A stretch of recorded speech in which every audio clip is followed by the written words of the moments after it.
Assalamualaikum warahmatullahi wabarakatuh. Salam sejahtera untuk kita semua. Kepada yang terhormat Bapak Frido Saritua Simatupang, SEMM, CRA, CRP, selaku dosen pengampu pada mata kuliah Manajemen Strategi serta rekan-rekan yang saya sayangi. Izin memperkenalkan diri, kami dari kelompok 9 dan saya Zalfa Junior Maulana dengan NIM 23500911184, Francisca Saverina Manulang dengan NIM 23500911173, Muhammad Azhariadi dengan NIM 23500911196, dan Muhammad Chandra Kirana dengan NIM 23500091208. Di sini izinkan kami untuk mempresentasikan hasil diskusi kami mengenai reformulasi strategi perusahaan gagal pada perusahaan General Motor. General Motors merupakan perusahaan otomotif asal Amerika Serikat yang berpusat di Detroit, Michigan. Didirikan pada tahun 1908 oleh William Durant.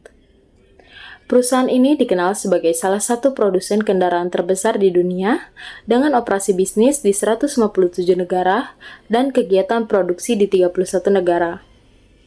Skala operasi yang besar menunjukkan posisi General Motors sebagai salah satu ikon industri otomotif Amerika Serikat.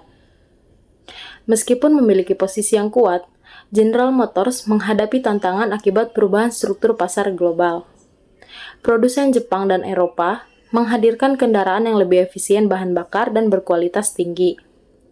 Seiring pergeseran preferensi konsumen untuk menuju kendaraan yang hemat energi dan inovatif.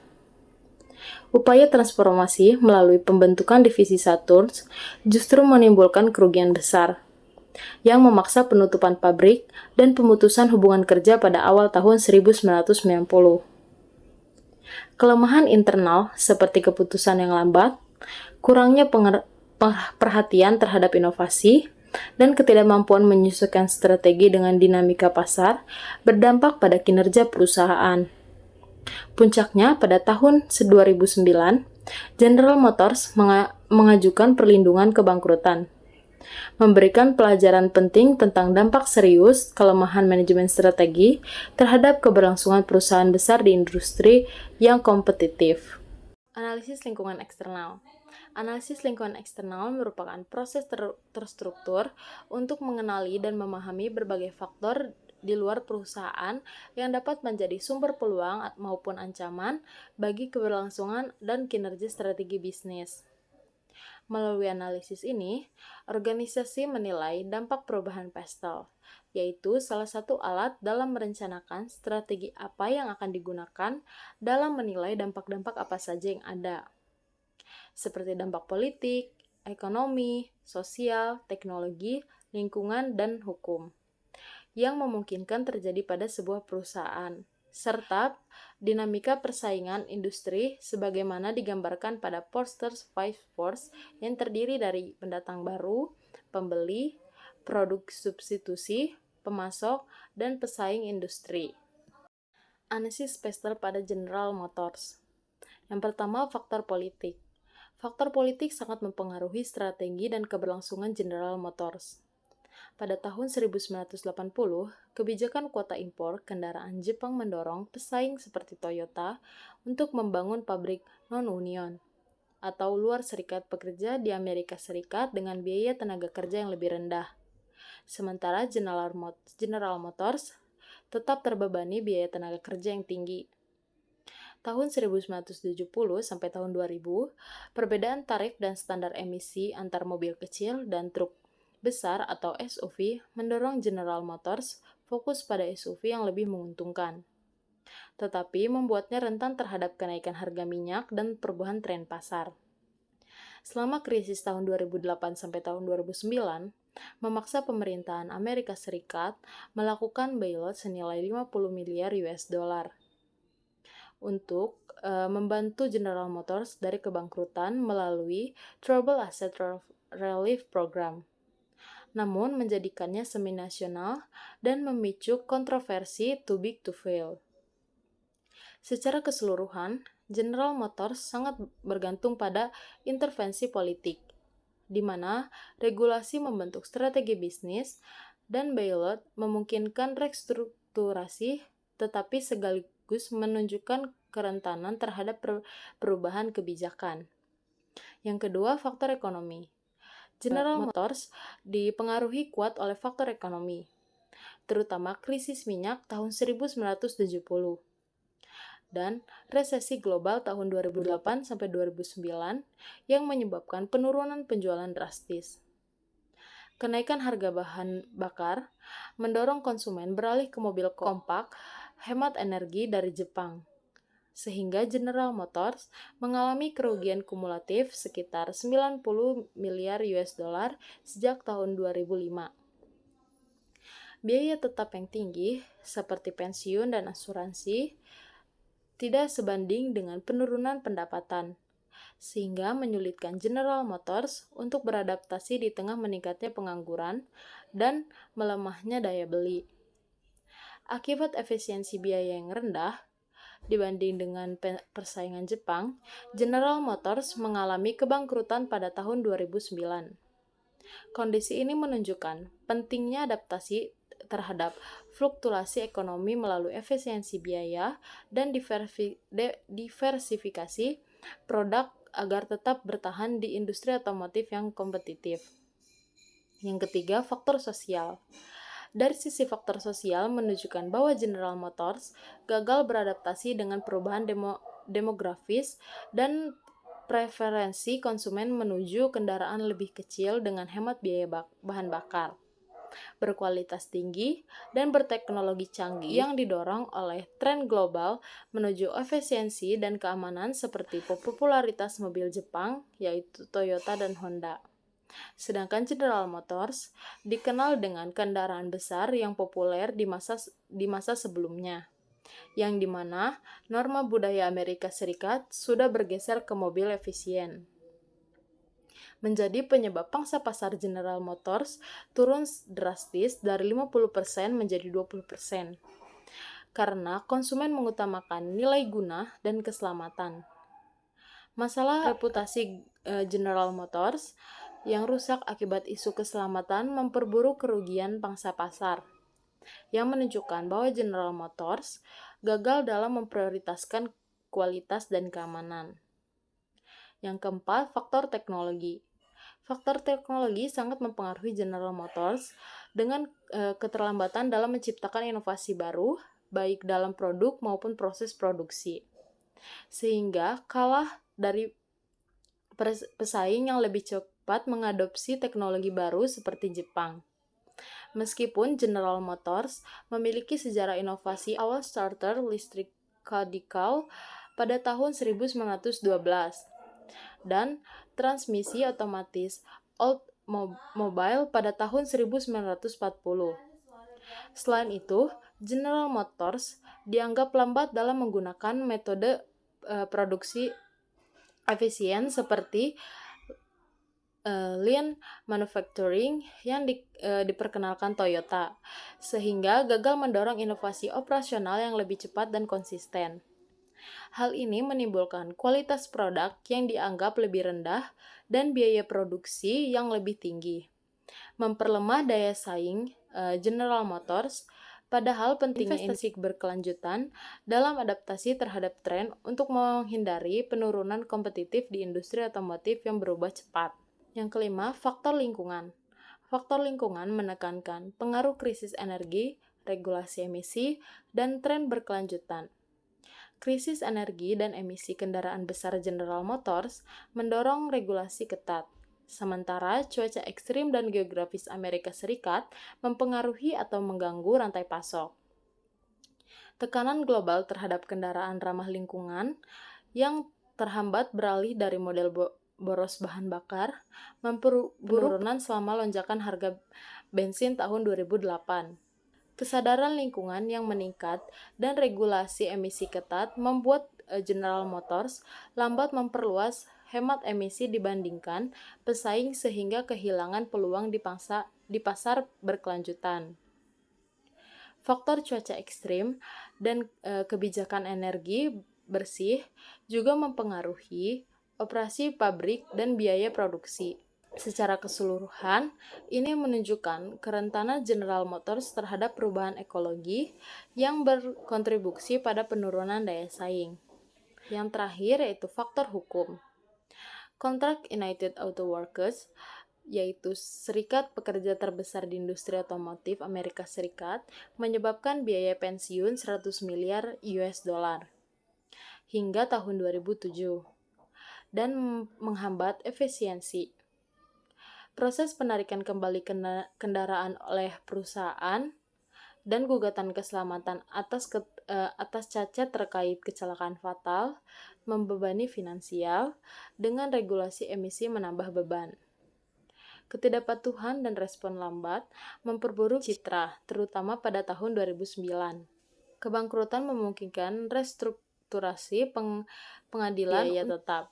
Secara keseluruhan, ini menunjukkan resiko hukum yang tinggi dan berkontribusi pada kerugian juga kerentanan General Motors. Selanjutnya yaitu analisis Porter's Five Forces pada General Motors. Yang pertama itu pendatang baru atau ancaman pendatang baru. Ancaman pendatang baru umumnya rendah, karena industri otomotif memerlukan investasi modal besar untuk pabrik, R&D, dan distribusi global, serta regulasi ketat seperti standar keselamatan dan emisi yang sulit dipenuhi.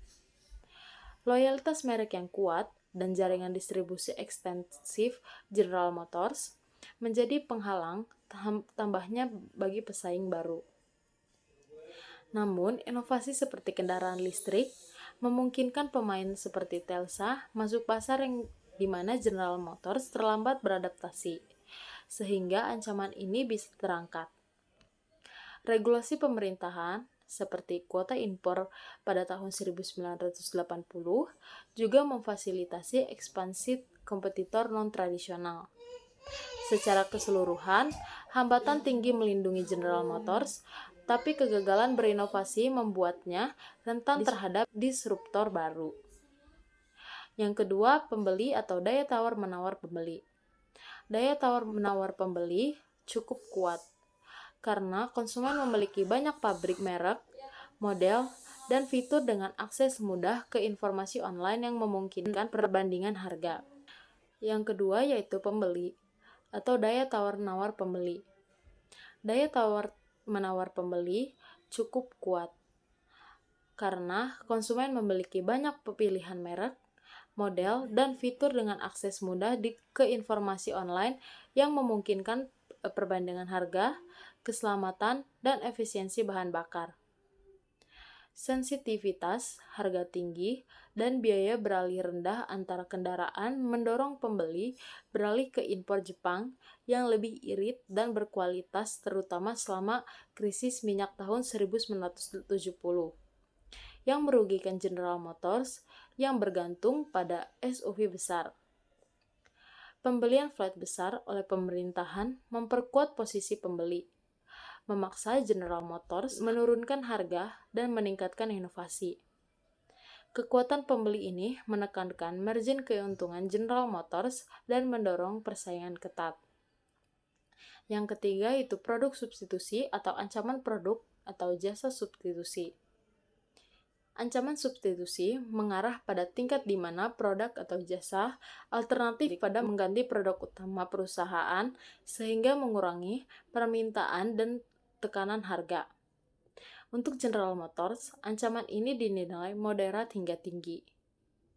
Dipengaruhi oleh perubahan tren konsumen, inovasi teknologi, dan dinamika pasar. Faktor ancaman substitusi yang pertama, tren kendaraan listrik dan ramah lingkungan, yaitu peralihan konsumen ke opsi ramah lingkungan, termasuk kendaraan listrik dari pesaing seperti Tesla, atau mobil kompak Jepang yang mengancam penjualan truk dan SUV General Motors yang kurang efisien. General Motors lambat bertransisi ke kendaraan listrik yang sehingga kehilangan pangsa pasar saat preferensi bergeser dari mobil bensin ke alternatif berkelanjutan. Yang kedua itu transportasi publik dan mikromobilitas, yaitu alternatif transportasi umum seperti bus dan kereta, juga sepeda listrik, dan skuter di kota besar menawarkan solusi cepat dan ramah lingkungan untuk berperjalanan pendek. Tren yang diperkuat oleh kesadaran lingkungan yang membuat produk dari perusahaan General Motors jadi kurang menarik. Yang ketiga itu alternatif transportasi non-kepemilikan, yaitu konsumen yang memprioritaskan akses daripada kepemilikan kendaraan. Ini mengurangi kebutuhan pembelian mobil pribadi agar lebih efisien dan hemat biaya. Yang keempat yaitu pemasok. Daya tawar-menawar pemasok. Daya tawar-menawar pemasok untuk mengukur seberapa besar pemasok dapat mempengaruhi harga, kualitas, dan ketersediaan input yang dapat meningkatkan biaya operasional perusahaan. Untuk General Motors, ini dinilai moderat secara keseluruhan dengan variasi tergantung pada jenis komponen. Ketergantungan pada pemasok dan biaya tinggi selama resesi tahun 2008 memperburuk kerugian General Motors karena tidak dapat menekankan biaya input secara efektif di tengah persaingan dengan pesaing Jepang yang lebih efisien. Ini menunjukkan bahwa kegagalan General Motors sehingga disebabkan oleh ketidakmampuan mengelola data, daya tawar-menawar pemasok yang tetap relevan dalam industri otomotif modern yang bergantung pada inovasi. Yang terakhir, persaingan industri atau persaingan di antara perusahaan yang ada. Mengukur intensitas kompetisi di industri yang dapat menekankan harga, margin keuntungan, dan inovasi. Untuk General Motors, persaingan ini sangat ketat dan signifikan. Seringkali menjadi kekuatan paling dominan yang mempengaruhi kinerja. Persaingan intens selama resesi tahun 2008 menyebabkan General Motors kehilangan pangsa pasar dan mengalami kebangkrutan pada tahun 2009 karena tidak mampu bersaing dengan efisiensi Toyota dan biaya rendah pesaing lain. Persaingan tetap tinggi dengan masuknya pemain baru dan fokus pada kendaraan listrik yang memaksa General Motors untuk terus berinovasi dan menghadirkan nilai tambah bagi konsumen. Kekuatan ini paling signifikan bagi General Motors karena meningkatkan risiko kerugian. Selanjutnya ada analisis lingkungan internal. Yang pertama ada RBV. Manufaktur GM berbiaya tinggi dan tidak efisien sehingga menjadi beban bagi perusahaan. Ketergantungan pada GMAC membuat perusahaan rentan saat terjadi krisis. Reputasi merek, teknologi, dan inovasi melemah serta tertinggal dari pesaing global. Budaya birokratis menghambat adaptasi dan pembaruan. Kapabilitas produksi dan respon pasar tidak mampu menciptakan keunggulan bersaing. Selanjutnya ada analisis Frio Framework.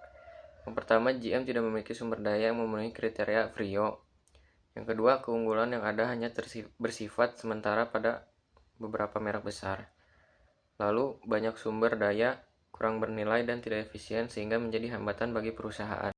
Selanjutnya adalah analisis SWOT. Analisis SWOT ini adalah suatu metode perencanaan strategis yang digunakan untuk mengidentifikasi faktor internal dan eksternal yang mempengaruhi suatu organisasi. SWOT terdiri dari 4 aspek yaitu strength atau kekuatan, weakness atau kelemahan, opportunities atau peluang, dan threats atau ancaman. Melalui analisis ini, kita dapat menentukan posisi strategis organisasi atau perusahaan dan merumuskan strategi yang paling tepat untuk digunakan. Dari sisi kekuatan, General Motors dikenal sebagai salah satu perusahaan otomotif terbesar di dunia dengan sumber daya yang sangat besar. Perusahaan ini memiliki kapasitas manufaktur yang luas serta jaringan distribusi yang luas di seluruh dunia. Selain itu, General Motors menjalankan strategi diversifikasi bisnis melalui pembiayaan kendaraan. Selain memperoleh pendapatan dari penjualan mobil, perusahaan juga menghasilkan keuntungan dari pembiayaan pembelian kendaraan melalui GMAC. Meskipun sempat mengalami restrukturisasi yang signifikan setelah kebangkrutan, perusahaan berhasil mempertahankan portofolio merek inti yang memiliki nilai strategis tinggi, dengan tetap mempertahankan 4 merek utama yaitu Buick, Cadillac, Chevrolet, dan GMC. Perusahaan mampu memastikan bahwa setiap segmen pasar potensial tetap terlayani. Dari sisi kelemahan, ketergantungan yang terlalu besar pada pendapatan dari pembiayaan kendaraan, sementara profitabilitas dari manufaktur mobil itu sendiri relatif terbatas, menjadi salah satu faktor menurunnya kinerja perusahaan. Hal ini membuat strategi perusahaan menjadi rentan ketika terjadi perubahan ekonomi atau pergeseran preferensi konsumen. Selain itu, budaya organisasi yang cenderung kaku menghambat kemampuan beradaptasi. Manajemen sebelumnya lambat menyesuaikan diri dengan perubahan permintaan pasar, seperti pergeseran preferensi konsumen ke mobil kecil yang hemat bahan bakar maupun inovasi yang diperkenalkan oleh pesaing. Dari sisi peluang, pasar global terus berkembang dengan meningkatnya permintaan mobil yang lebih efisien, ramah lingkungan, dan terjangkau, memberi kesempatan bagi perusahaan untuk memanfaatkan kapasitas manufaktur dan teknologi yang ada untuk berinovasi. Misalnya dalam mobil listrik, hibrida, dan kendaraan ramah lingkungan. Selain itu, tren konsumen yang semakin memperlihatkan citra merek dan efisiensi memberikan peluang bagi perusahaan untuk melakukan rebranding dan penyesuaian strategi produk. Dari segi ancaman, perusahaan menghadapi berbagai ancaman yang semakin memperburuk situasi. Kompetisi ketat dari produsen global yang lebih efisien dan inovatif, perubahan drastis dalam preferensi konsumen menuju kendaraan hemat bahan bakar, serta kenaikan harga minyak dan tekanan regulasi lingkungan menempatkan perusahaan dalam posisi yang sulit. Beban biaya tetap yang tinggi, termasuk pensiun dan tunjangan karyawan, semakin menggerus keuntungan perusahaan. Selain itu, perubahan perilaku konsumen yang semakin menekankan harga, kualitas, efisiensi bahan bakar, serta reputasi merek telah mengurangi pangsa pasar perusahaan yang sebelumnya kuat.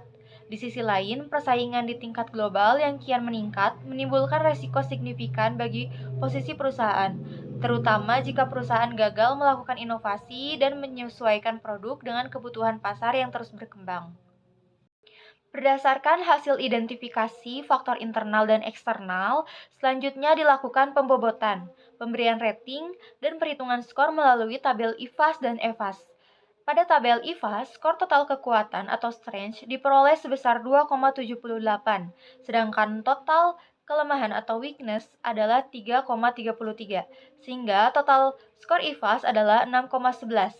Nilai tersebut menunjukkan bahwa faktor internal perusahaan saat ini lebih banyak didominasi oleh kelemahan, khususnya pada aspek biaya tetap yang tinggi, struktur organisasi yang birokratis, serta ketertinggalan inovasi teknologi.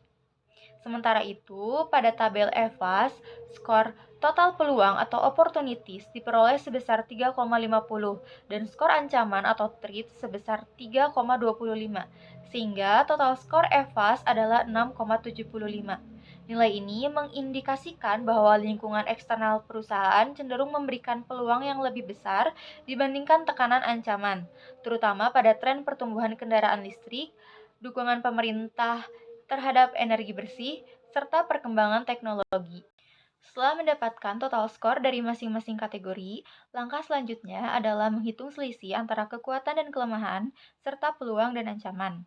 Perhitungannya, yang pertama, S dikurangi W, yaitu 2,78 dikurangi 3,33 menghasilkan min 0,55. Lalu, O dikurangi T atau 3,50 dikurangi 3,25 menghasilkan 0,25. Hasil ini menghasilkan titik koordinat min 0,55,0,25 pada diagram kuadran SWOT. Berdasarkan diagram tersebut, posisi perusahaan General Motors berada pada kuadran 3, yang berarti perusahaan dapat memanfaatkan strategi WO atau turnaround, yaitu strategi diferensiasi berbasis pertumbuhan, dengan memanfaatkan peluang pertumbuhan pada sektor kendaraan listrik dan perkembangan teknologi baru yang didahului dengan upaya pembenahan berbagai kelemahan internal perusahaan, terutama yang berkaitan dengan kemampuan inovasi, efisiensi struktur biaya, budaya organisasi, dan kapabilitas teknologi. Selanjutnya ada formulasi strategi bisnis yang dipilih. General Motors memilih strategi diferensiasi berbasis pertumbuhan atau growth differentiation untuk memperkuat inovasi kendaraan listrik, meningkatkan efisiensi teknologi, dan meningkatkan kualitas produk. Pemilihan strategi ini didasari hasil analisis SWOT, RBV, dan FRIO yang menunjukkan bahwa sumber daya GM belum memberikan keunggulan kompetitif berkelanjutan, sehingga perusahaan perlu membangun nilai unik melalui inovasi dan transformasi teknologi agar tetap kompetitif di era elektrifikasi dan digitalisasi industri otomotif. Selanjutnya ada implementasi strategi. Strategi diferensiasi diimplementasikan melampaui 4 pilar utama: struktur organisasi yang lebih adaptif, pengelolaan SDM melalui pengembangan kompetensi dan intensif, pemanfaatan teknologi untuk meningkatkan efisiensi dan inovasi, serta budaya organisasi yang mendukung perubahan strategis. Keempat aspek ini disusun untuk memastikan strategi dapat dijalankan efektif sesuai tantangan internal dan eksternal perusahaan. Selanjutnya, implementasi melalui struktur organisasi. Struktur organisasi perlu disederhanakan agar lebih fleksibel dan cepat merespons perubahan. Divisi terkait kendaraan listrik dan teknologi harus diperkuat sebagai pusat pengembangan utama. Selanjutnya, sumber daya manusia atau SDM. GM perlu meningkatkan kompetensi SDM melalui pelatihan serta reskilling dan menarik talenta baru di bidang teknologi. Sistem penilaian kinerja harus berbasis kemampuan dan inovasi. Selanjutnya, teknologi dan inovasi. Perusahaan harus meningkatkan investasi pada riset kendaraan listrik, baterai, dan teknologi digital. Penerapan produksi yang lebih efisien penting untuk menekan biaya dan memperbaiki kualitas. Selanjutnya, ada budaya organisasi. Budaya kerja harus dibuat lebih adaptif, terbuka, dan mendukung kolaborasi. Pola kerja yang sebelumnya birokratis perlu diubah agar inovasi dapat berkembang lebih cepat. Selanjutnya, ada implementasi berdasarkan SWOT.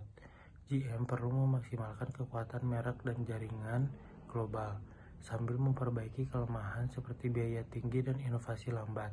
Peluang pasar kendaraan ramah lingkungan harus dimanfaatkan dan ancaman dari pesaing dijawab dengan peningkatan kualitas dan teknologi. Selanjutnya ada evaluasi strategi. 1. KPI utama, finansial, pendapatan EV naik lebih dari 10% per tahun. Biaya produksi turun lebih dari 5%, otomotif break even 3 tahun.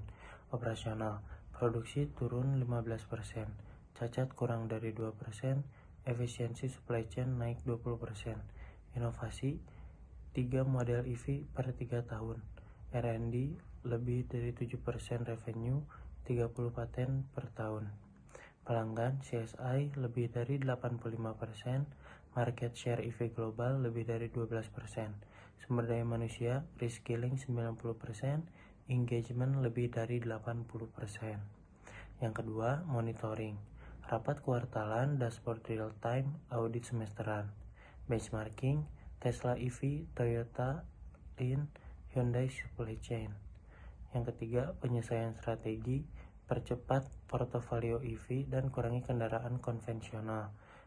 Lalu, perkuat dan efisiensikan rantai pasok global. Lalu, struktur organisasi lebih lincah dan fokus inovasi.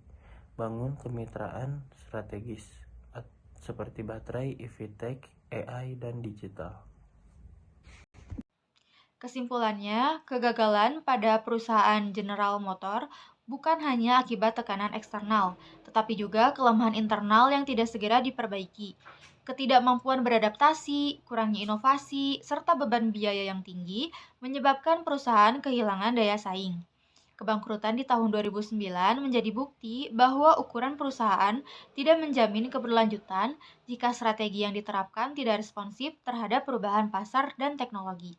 Sarannya, perusahaan perlu mempercepat transformasi menuju kendaraan listrik, meningkatkan efisiensi produksi, serta memperbaiki budaya organisasi agar lebih fleksibel dan inovatif. Investasi pada teknologi, peningkatan kualitas produk, dan penguatan kemitraan strategis akan membantu perusahaan membangun kembali keunggulan kompetitif yang berkelanjutan. Dengan langkah yang tepat, perusahaan dapat kembali bersaing di industri otomotif global yang semakin dinamis. Cukup sekian presentasi dari kelompok kami. Mohon maaf jika ada kesalahan. Atas perhatiannya kami ucapkan terima kasih. Wassalamualaikum warahmatullahi wabarakatuh.